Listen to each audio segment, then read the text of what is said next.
I am frequently intrigued by how people respond to generosity. Some people find that generosity gives them a sense of gratitude in which they wish to be generous too. They wish to respond in kind in one form or another. Other people, though, seem to resent generosity, especially the generosity of others.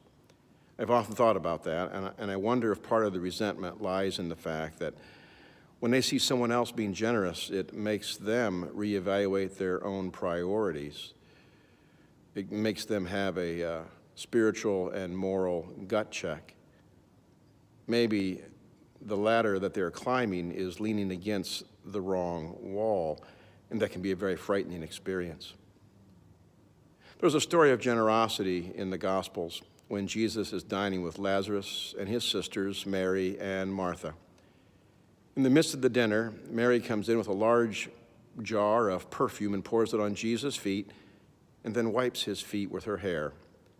Judas Iscariot sees what is happening, and he criticizes Mary, saying to Jesus that this perfume could have been sold and the proceeds given to the poor. Now, Jesus knew that Judas did not have any concern for the poor. And so he responded to Judas's criticism with two statements tied together.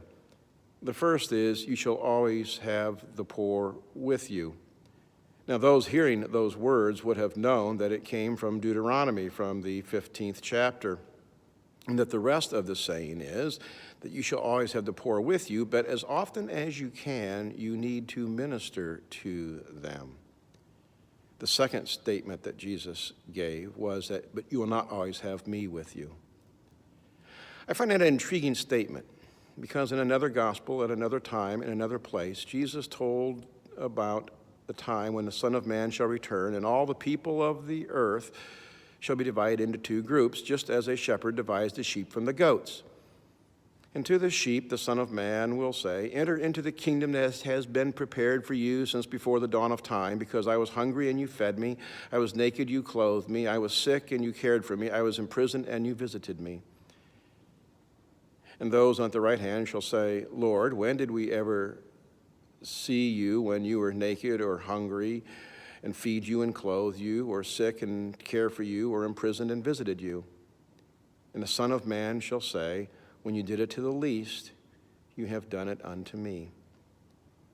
As this Lenten journey rapidly draws to a close, I invite you to consider the ways in which you can respond to a generous God, the ways in which you can share God's love with others, the ways in which you can enrich the lives of others and care for the least of God's children.